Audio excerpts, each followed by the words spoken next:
Bonjour à tous, c'est bon pour le son. Donc oui, je suis là pour vous parler de Dans la peau de Thomas Pesquet, qui est le premier film spatial VR en prise de vue réelle. Donc c'est un premier un peu historique au niveau technique. Beaucoup de défis à relever, et donc c'est une production de la 25e heure avec le soutien de France Télévisions, Prospect TV et DV Group. Allons-y alors pour le premier slide.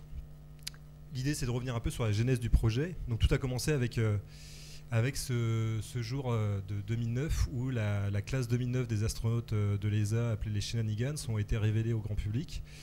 Donc il y a 6 astronautes qui faisaient l'objet d'une sélection parmi près de 8000 candidats. Et donc vous pouvez reconnaître notamment Thomas Pesquet, qui venait tout juste d'avoir 30 ans, et Alexander Gerst, donc, qui est au-dessus, et qui est un astronaute allemand. Et tout a commencé avec cet astronaute allemand, puisque on a fait une coproduction d'un documentaire télé et qu'on a gonflé en version IMAX par la suite, un film qui s'appelle Gravité Zéro, et qu'on a donc décliné en format IMAX, qui est décliné sur différents types d'écrans IMAX, et qu'on exploite toujours en ce moment dans un musée de l'espace en Allemagne. Et donc fort de cette première expérience, quand on a appris par la suite qu'un astronaute français allait partir dans l'espace, que c'était enfin officiel sa date de départ, on a rapidement pris contact avec l'Agence spatiale européenne pour savoir s'il était possible de tourner un projet autour de sa mission et de le décliner non seulement dans des formats télé et écran géant, mais aussi dans d'autres formats, et d'être un peu plus ambitieux. Et donc on a appelé ce film 16 levées de soleil, c'était un peu le nom de code, parce que l'ambition, c'était vraiment d'aller jusqu'à un projet long métrage, et avec un scénario, une approche un peu plus esthétique du film. Et donc, rapidement, vas-y, pour la suite, on a commencé à démarcher des chaînes de télé. Et le retour qu'on avait, c'était Thomas Pesquet, on ne connaît pas en fait. Ah oui, mais c'est un astronaute français qui appartient dans l'espace, c'est quand même assez exceptionnel. Et les chaînes nous disaient, bah non, ça ne nous intéresse pas spécialement. Donc on s'est retrouvé confronté d'abord à un premier problème qui était le problème du financement. Et on voulait absolument pas rater une telle opportunité de tourner avec un Français dans l'espace. Donc on a commencé à rogner sur nos fonds de tiroir. On est parti en tournage un peu partout dans le monde, à Houston, à Moscou, à Baïkonour, pour suivre l'aventure tout en cherchant des financements. Et donc j'ai mis en exergue une citation que j'aime bien, qui est une opportunité, ça se saisit vite ou ça ne se saisit pas. Donc l'opportunité première, c'était Thomas Pesquet. Et la deuxième opportunité qu'on a eue, c'était l'émergence de nouveaux formats, qui étaient les formats écran géant et planétarium, qui étaient des écrans qui passaient au numérique. Donc ça correspondait bien à notre film, non seulement parce qu'on avait déjà fait un film écran géant sur la mission de l'astronaute allemand, mais aussi parce qu'il y avait une vraie cohérence avec la thématique des films diffusés en planétarium, à savoir la thématique spatiale. Et nous, l'intérêt, c'était qu'on était avec un personnage qui allait pouvoir incarner un peu cette thématique spatiale. Et résultat, on a déposé un dossier au CNC pour une aide qui venait d'être créée, pour les écrans géants et les planétariums, et on a eu un premier financement qui nous a permis de rentrer un petit peu dans nos frais et d'avancer sur les tournages. Donc on a fait un premier film qui s'appelait Thomas Pesquet 16 levées de soleil, donc film planétarium, la partie 1, qu'on a décliné en format aussi en anglais.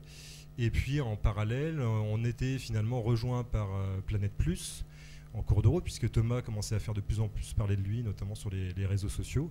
Donc les chaînes ont fini par comprendre qu'il y avait effectivement un intérêt à nous aider à faire des films sur ce sujet. Donc le premier film, c'était Thomas Pesquet, l'étoffe d'un héros, qui était un film sur son entraînement, et le deuxième, Thomas Pesquet, l'envoyé spatial, qu'on a réalisé pour France Télévisions, un prime time diffusé sur Envoyé spécial. Ensuite, pour trouver de l'argent, et dans une logique toujours un peu de financer le reste des tournages, on a vendu un coffret avec les 2 DVD, donc ça nous a permis de trouver de la trésorerie. Je rentre un peu dans les arcanes de la production, mais c'est comme ça que ça s'est passé. Et puis, on a terminé un peu cette aventure de format relativement classique avec un format écran géant qu'on exploite depuis le mois de février au Futuroscope et à la Cité de l'Espace et au Parc Le Petit Prince. Et pendant ce temps-là, en parallèle, on a vu l'émergence d'un nouveau format qui est le format 360, la réalité virtuelle, qui commençait à se développer en termes de système de prise de vue, et puis aussi tout le workflow de post-production qui se mettait en place, avec pas mal de pionniers qui commençaient à émerger, des premières salles de cinéma VR aussi qui commençaient à se développer, des casques un peu sérieux avec une qualité tout à fait probante. Et à ce moment-là, on a commencé à se dire, voilà, on fait du format hémisphérique pour les planétariums, pourquoi pas aller jusqu'au bout de l'aventure et faire des formats 360. Donc là, on a eu la chance d'être rejoint dans notre aventure par une société qui s'appelle DV Mobile, qui nous a mis à disposition du matériel, des techniciens, qui a pris le risque avec nous, ce qui nous a permis d'arriver au projet dans la peau de Thomas Pesquet. Donc, arrivé à ce moment-là, se retrouvait de nouveau le problème du financement, et il fallait constituer des dossiers, faire des dépôts et réfléchir en termes de scénario, en termes de format. Donc le choix de ce film, c'est de le faire en 2 fois 15 minutes. À la base, c'était 2 fois 10 minutes, puis finalement, ça a un peu grossi. Et de le faire en 2 parties. Une première partie entraînement, comme on l'a fait pour le format télé, et puis une deuxième partie qui correspond à la mission spatiale en tant que telle, en permettant d'une part d'être assez rapide en théorie sur la sortie du film sur l'entraînement, donc de surfer un peu sur la notoriété de Thomas Pesquet, et puis par la suite de pouvoir faire un film qui était plus ambitieux et plus complexe, à savoir la partie dans l'espace, dans l'ISS, et même pendant la séquence de sortie extravéhiculaire dans le vide spatial. 15 minutes, ça avait un autre intérêt, c'était aussi d'être une durée qui correspondait au mode d'exploitation commercial dans les salles de cinéma VR, puisque voilà, ça commençait à se mettre en place. Les salles de cinéma VR, pour la plupart du temps, ça fonctionne avec des tickets qui donnent accès à un certain nombre une certaine durée de film en réalité virtuelle, donc il ne faut pas que ce soit trop long, il faut qu'il y ait pas mal de turnover, puisqu'on s'adresse à une seule personne à la fois, donc c'est une logique économique un peu différente. Et puis par ailleurs, en l'occurrence, ça s'est révélé être vraiment le cas avec notre diffuseur France Télévisions, il y avait une demande d'avoir une diffusion sur des smartphones, sur un site internet, etc. Et la consommation des programmes sur les smartphones, c'est des consommations assez courtes, souvent dans les déplacements, donc on retombe sur des durées de 15-20 minutes, donc ça correspondait bien à notre intuition de départ. Alors par la suite, je vais vous présenter une première séquence du film pour rentrer dans le vif du sujet. On n'a que 20 minutes, maintenant 15. Donc l'introduction du film, de la première partie du film, c'est assez étonnant puisqu'on parle d'un projet documentaire sur un astronaute qu'on connaît pas mal, et puis on commence dans une chambre d'enfant. L'idée c'était de créer un peu de surprise, et puis de se retrouver immergé dans quelque chose qui est assez commun, dans le sens où piloter des navettes que mon père construisait. C'était des cartons en fait, tout bêtement, qu'on emboîtait comme ça. Il me dessinait des cadrans, des espèces de commandes sur un bout de carton qu'on repliait, on mettait des coussins dedans. Moi je m'installais là-dedans et puis hop, ça y est, je partais dans l'espace comme ça pendant des heures. Ouais, j'ai fait ça quand j'étais petit. Donc l'idée ça a été de faire le choix finalement du docu-fiction. Pourquoi faire le choix d'un format en docu-fiction? D'une part pour toucher le plus grand nombre, puisque il était important pour nous de commencer par une séquence comme ça à laquelle chacun peut presque s'identifier. On a tous un peu rêvé quand on était enfant, je pense, de devenir astronaute. Donc ça crée un phénomène d'identification qui est assez intéressant, surtout pour rentrer dans la peau d'un personnage, autant d'emblée être identifié à lui. Et puis l'ensemble des projets un peu sous le haut patronage, on va dire, de Saint-Exupéry, puisque les écrits de Saint-Ex ont été amenés par Thomas Pesquet dans l'espace. Donc il y a une sorte de référence aussi à l'intro du Petit Prince, où Saint-Exupéry dit qu'il s'adresse aux adultes, mais aussi aux enfants qui sont dans chacun des adultes. Donc il y avait une vraie cohérence par rapport à ça. Et puis le fait d'être sur un docu-fiction, ça permet vraiment de maîtriser la mise en scène et donc la narration en fait. Ça doit être très écrit en fait, la réalité virtuelle. Et pour nous, il était important d'impliquer le spectateur par une mise en scène très particulière où le personnage principal, à savoir Thomas Pesquet, va s'adresser à nous. Donc on est déjà plus tout à fait dans le documentaire avec on va dire simplement une caméra qui capte le réel, mais on commence à mettre en scène le réel pour mieux impliquer le spectateur. Donc on est vraiment dans du docu-fiction. La deuxième séquence du film. Alors là, on est avec Thomas Pesquet et on pénètre dans le Johnson Space Center, donc c'est un peu le saint dessin de la NASA. Et on se retrouve dans une situation assez familière finalement, c'est-à-dire qu'on est assis dans un siège. Johnson Space Center. Donc il n'y a pas de grande surprise, on n'est pas dans un univers complètement délirant en termes de positionnement.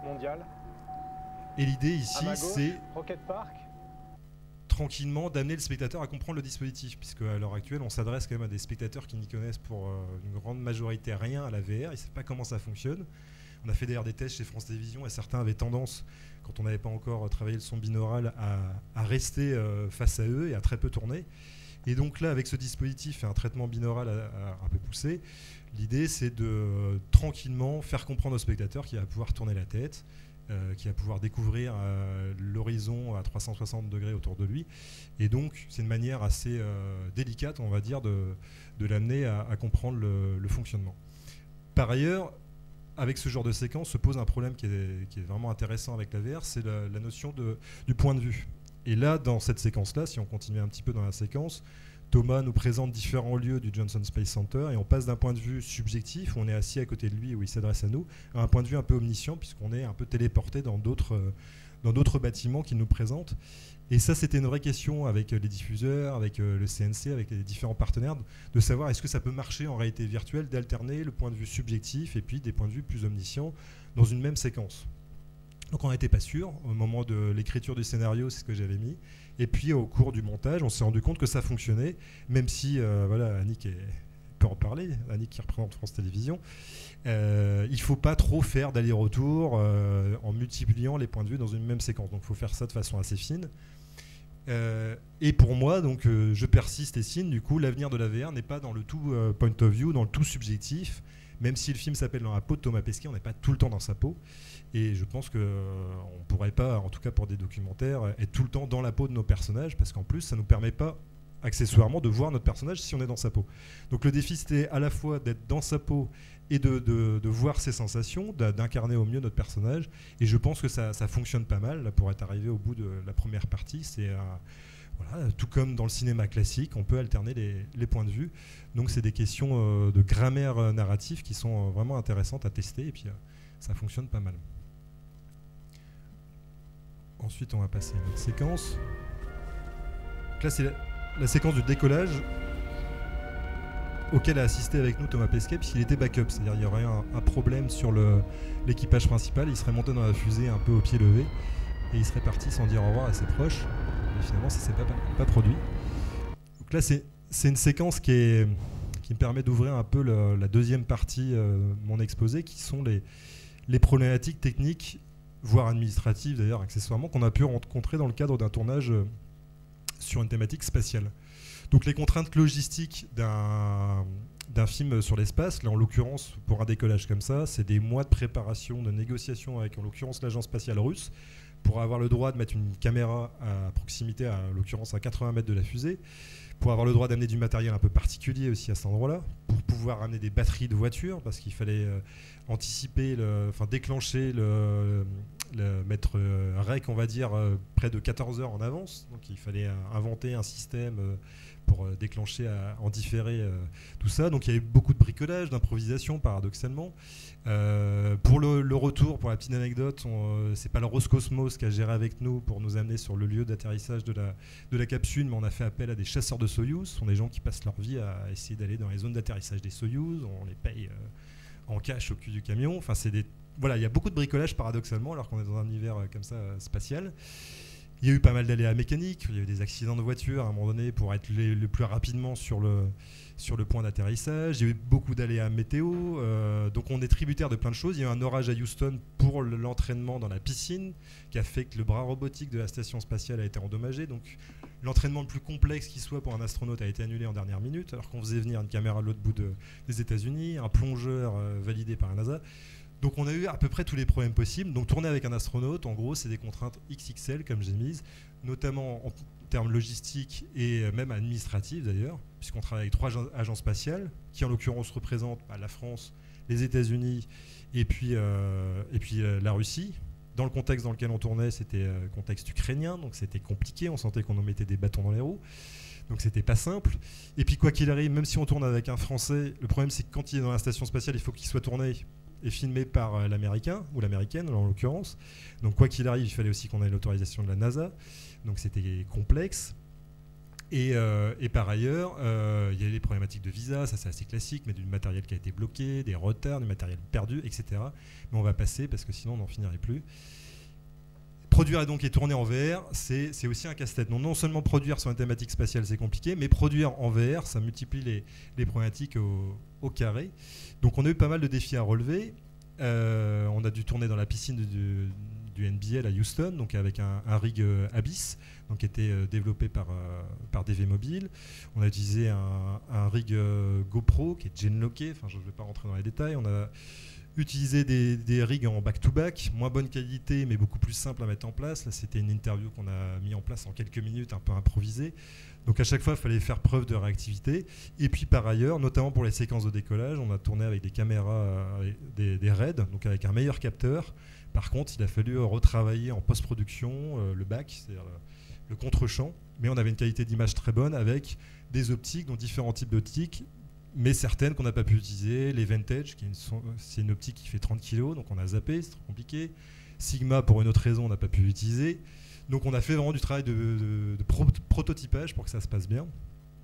Et en l'occurrence, sur la séquence qu'on vous a montrée tout à l'heure, voilà un peu ce que ça donnait en été. Donc imaginez par moins 25 degrés la complexité en plus. Donc la caméra telle qu'on l'a posée sur le pas de tir, avec une protection pour éviter qu'elle se prenne des débris. Et voilà. Et toutes les caméras qui sont elles aussi positionnées à côté, qui sont lestées par simplement des graviers qui sont entre les rails. Donc chacun y va de son petit sac en plastique pour faire en sorte que sa caméra ne soit pas renversée lors du décollage. Et là, c'est le tournage par moins 25 degrés. On a dû acheter un truc pas en plastique, mais en polystyrène au marché de Baïkonour pour isoler la caméra, mettre des chaufferettes dedans, afin qu'elle tienne par moins 25 degrés pendant une douzaine d'heures. Et puis le prototype de déclencheur à distance qui a été développé par un ingénieur ami de mon co-réalisateur, et des batteries de camion qu'on avait achetées aussi dans la ville, sachant qu'il y avait une autre équipe de National Geographic qui filmait avec nous, qui a fait se connecter les deux batteries, qui les a fait exploser. Enfin bon. C'était un enfer, on a cru qu'on allait tous faire enlever le matos, donc c'était un peu compliqué. Et puis voilà, vous pouvez voir un peu ce que ça donne, le matériel qui était positionné à côté de nos caméras. Plusieurs des appareils photo ont été un peu déchiquetés. Nous, on a eu notre optique qui a été abîmée. Bon voilà, on n'a pas pu la rendre au loueur, on a dû en racheter une autre. Donc voilà, les contraintes techniques qu'on trouve sur la réalité virtuelle de façon un peu générale, mais en particulier aussi pour notre film. La technique est toujours à l'état de prototype, même si elle s'améliore énormément, mais pendant notre tournage, c'était vraiment le cas. Donc il y avait de temps à autre des surprises, pas forcément toujours agréables, mais ça fait partie, on va dire, de notre logique un peu de pionnier. Les techniciens manquaient parfois d'expérience, avaient se retrouver avec des choses qu'ils n'avaient pas pu anticiper parce qu'on n'a pas 10 ans de tournage en VR encore et qu'on travaille des matériels qui ne sont pas encore toujours forcément fiables. Les constructeurs sont en train de s'améliorer au fur et à mesure, mais voilà, c'est comme ça. Nous-mêmes, l'équipe de réalisation, c'est pareil. Il y a des choses on a forcément commis des erreurs. On apprend comme ça. Le matériel change très vite. Très grosse quantité d'images aussi à traiter. Quand on travaille avec des rigs, avec 7 caméras, voire 8 caméras, il faut tout backuper à chaque fois, décharger, ça prend du temps, donc c'est complexe. Et à ça se rajoutent les problématiques de validation technique par l'ESA, par la NASA, le Roscosmos. À chaque fois, il fallait faire des tas de paperasseries. Et parfois, on arrivait à contourner les obstacles en cachant un peu notre matériel quand on n'était pas sur la liste, mais ça, il ne faut pas trop le dire. Les contraintes de tournage, par ailleurs, c'est qu'on avait peu de temps d'installation, puisque les astronautes, ils ont un planning qui est très, très bordé et puis ils ne sont pas là pour tourner des films, en gros.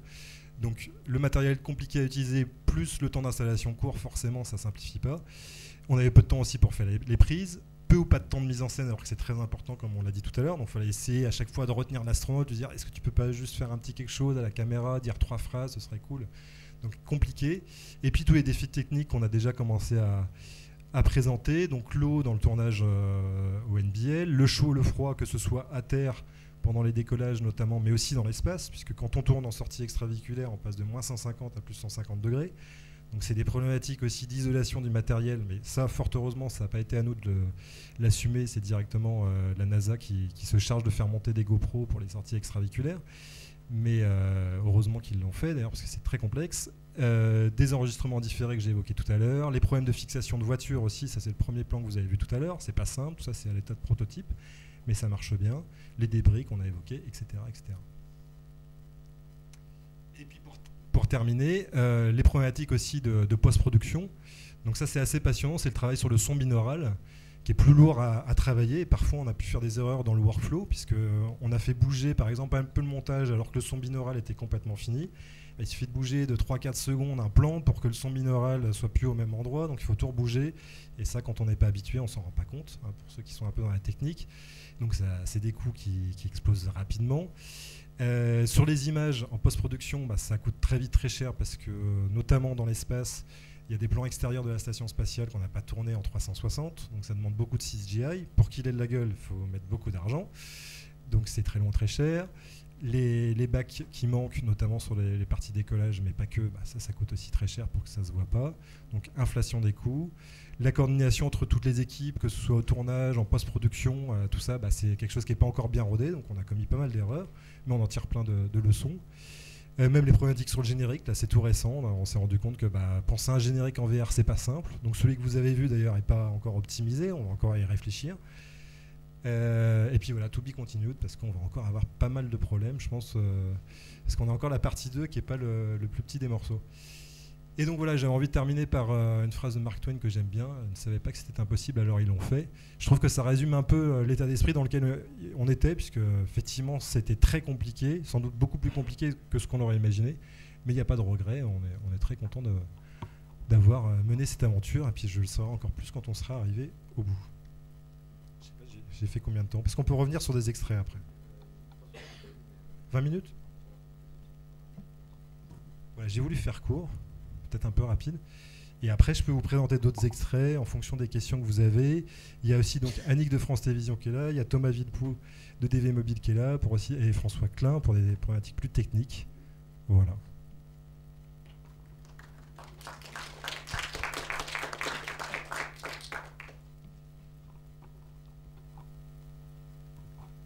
Bonjour, alors j'ai pu voir le film tout à l'heure et par rapport à ce que vous disiez, moi j'étais quand même assez impressionné par la qualité des cadres notamment, mais comme vous disiez que c'était globalement, vous aviez peu de temps, est-ce que beaucoup de choses pouvaient être préparées en amont, si vous aviez vraiment un découpage précis ou si beaucoup de choses étaient vraiment faites sur le plateau, vous vous rendiez compte, ok, il faut mettre ça là et il faut mettre ça comme ça et vous tentiez le coup Alors, le scénario était assez écrit, assez découpé, et on avait la chance d'avoir déjà travaillé sur un précédent documentaire, donc on connaissait à peu près le terrain et comment se passaient les entraînements.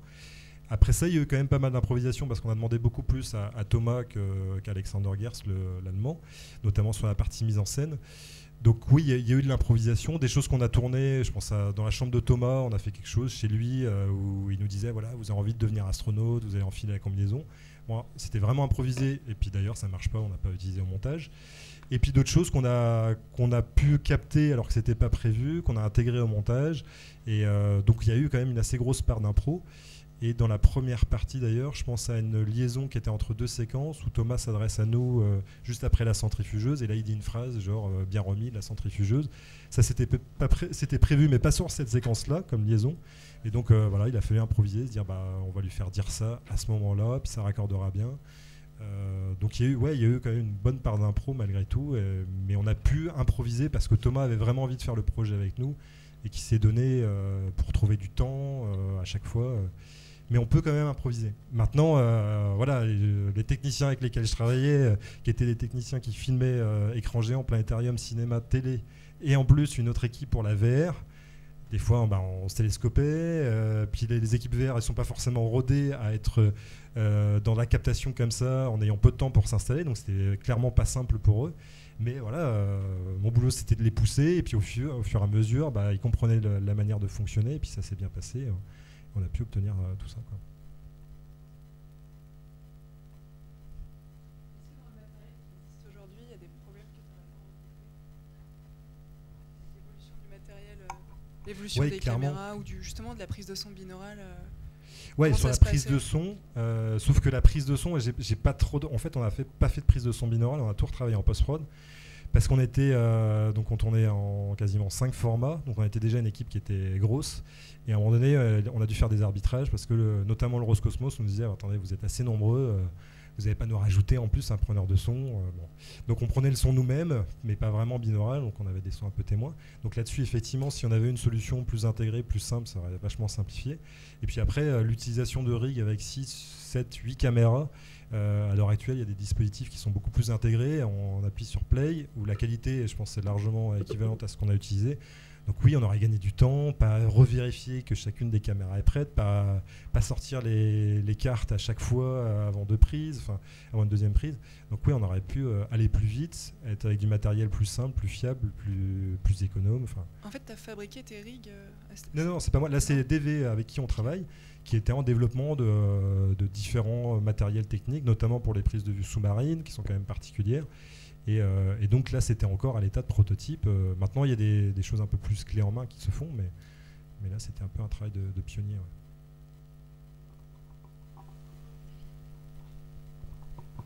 Bonjour, j'avais une question du coup, comme l'installation pour un tournage en VR est plus lourde, plus longue, etc.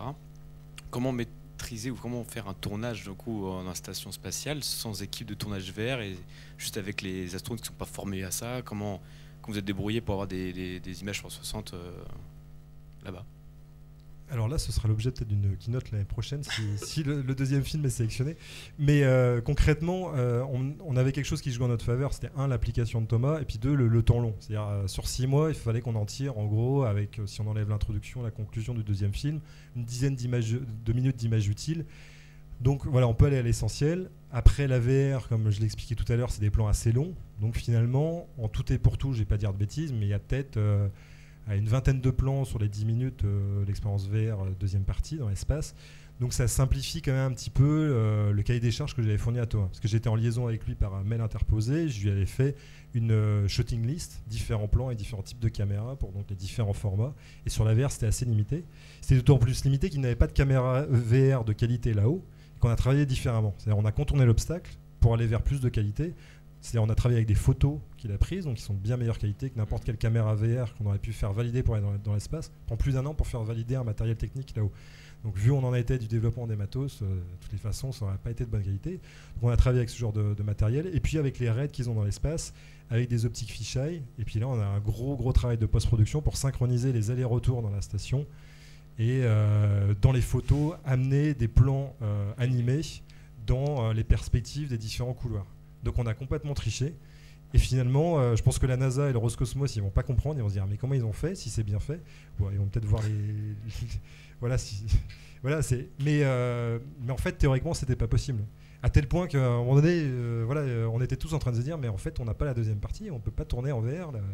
Et en y réfléchissant, en sachant ce qu'ils avaient comme matériel optique, et puis en commençant à faire des tests avec les premières images qu'on recevait, on a fini par se dire, si, ça va être possible. Et puis, on va même gagner en qualité, donc c'est un mal pour un bien, quoi. D'accord, donc c'était Thomas qui s'occupait de toute la partie filmique. C'était Thomas ou Jack et un petit peu Peggy. Ouais. C'est-à-dire plus, c'était les Américains et Thomas. Par contre, les Russes, non. Voilà. Surtout à cette période-là, c'était non. Okay. Si, vous avez envie de voir. Mais autrement, le film est visible en bas. C'est peut-être, ce sera quand même beaucoup plus intéressant. Alors la piscine, donc c'est ce qui était compliqué, juste pour finir là-dessus. Donc il fallait qu'on fasse venir un plongeur qui a été assermenté entre guillemets par la NASA, qui a dû passer un test la veille dans la même piscine, faire venir donc le caisson étanche, et puis négocier aussi avec les équipes de la NASA pour poser à un moment donné sur le mock-up, c'est-à-dire la maquette grandeur nature de la station spatiale, poser du matériel de prise de vue dessus. Donc fort heureusement, ils étaient très sympas, et donc on a pu poser la caméra à un moment donné pour un plan fixe que vous voyez dans le film. Tu peux pas le remettre, quoi. Et puis, et par ailleurs, il y avait d'autres plans qui étaient plus pour vraiment nous immerger dans la peau de Thomas Pesquet, qui étaient des plans en mouvement. Mais là, on voit qu'on est... comme ça sur vous, on a l'impression d'être enfermé dans quelque chose de tout petit, donc vraiment ça la première impression, mais on s'y perd. En fait, donc là, on est vraiment posé sur la station spatiale. L'extrait est très court. La première fois qu'on rentre, vraiment posé sur la station. Se referme comme ça sur vous. On voit, après, ça a été effacé, justement, en post-prod, on voit plus le pied. Donc là, c'était vraiment très complexe à mettre en place. C'est l'entraînement le plus cher et le plus complexe des astronautes.